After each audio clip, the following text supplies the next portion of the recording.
When I came to UNH, I really knew that I wanted to get involved in as much as I could because I only had 4 years here, and I wanted to try to find other ways to be involved other than in hockey. And so I started off just joining a couple clubs. I joined the Student Athlete Advisory Committee here, and what we do is we do a lot of outreach work into the community, into our programs itself, into the college. And what we've done is Souls for Souls, shoe drive, we've done food drives, I've done mentoring with students at the Oyster River School.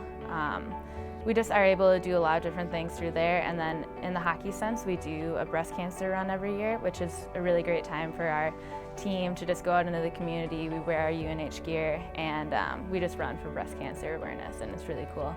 It's hard to kind of sum up anything about Sara because she's such an extraordinary person, athlete, teammate, captain, role model. But she is a person I think most people would strive to be. And I think most people, when they think about what they want to do in their life, would love to say that they could be like her, and I think it's very difficult to be her.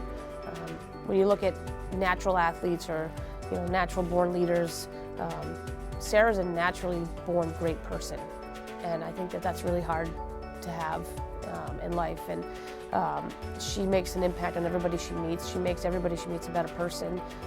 And not because she judges or tells you what you should do, it's because she just listens and she helps, and she every day lives her life with a smile on her face, no matter what happens. She's just an extraordinary person. As I've been involved in all these different clubs, I've kind of been able to figure out what I want to do in my life, and this past summer I was able to go to Geneva in Switzerland, and through that program it was an international affairs and multilateral diplomacy school, and we were able to go out into the community in Geneva, which is the international organization, kind of capital of the world for humanitarian work, and I was able to visit the International Committee of the Red Cross, the World Trade Organization, IMF. It was just a really great time to kind of go out and be able to ask people what they do in the realm of the international work. And at the end of the program, I was able to do an independent research project focusing on the reintegration of child soldiers into society. And I think that's kind of where I'm getting pulled to now after I graduate, is to work with child soldiers in Uganda and Sierra Leone. So I was able to do a research project and ask some experts about what they do there. She speaks for herself with all the work she does outside of hockey, with helping at the schools and helping kids and going to foreign countries and trying to be a peacekeeper and somebody who helps people that other people might feel like they can't be helped. But she does it all quietly. If you don't ask her, you would never know what she does and why she does it.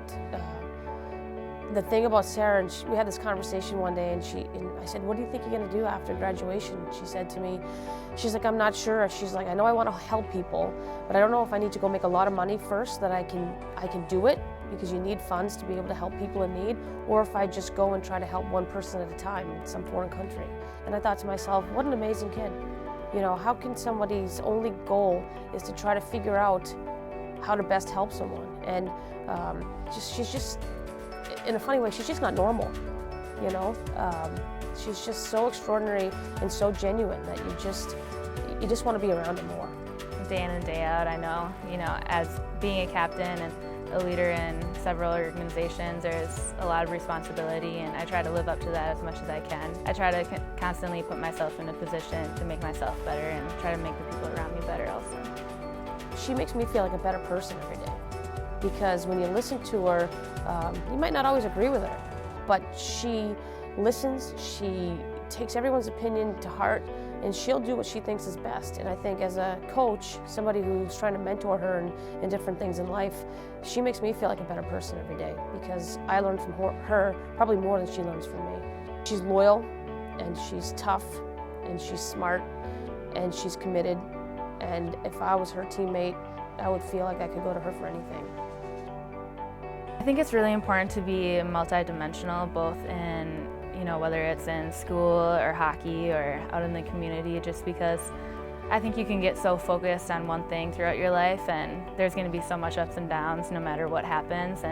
But to not have your identity solely as a hockey player or solely as a student, to be able to see the bigger picture in the world and what you can contribute and impact is really important. And I think the only way that you can do that is through meeting other people and by getting yourself out there day in and day out and trying to figure out who you are as you go through these 4 years is really important. And that's one thing that I made a commitment to myself when I first got here, was that I was going to try to exploit UNH for all the resources that it has for me. And I think I've been able to do that pretty well. After I graduate this year, I'm planning on going to Uganda for 3 weeks and to work with child soldiers. And after that, I hope to come back and be able to reflect upon what I want to do in the future, because I have several passions. I'm not quite sure which one I want to go for. And I think my life will kind of be a lot of changes, and I don't want to choose one career path. I want to be able to kind of figure it out as I go and learn where my skills will best impact the place in the world that I want to.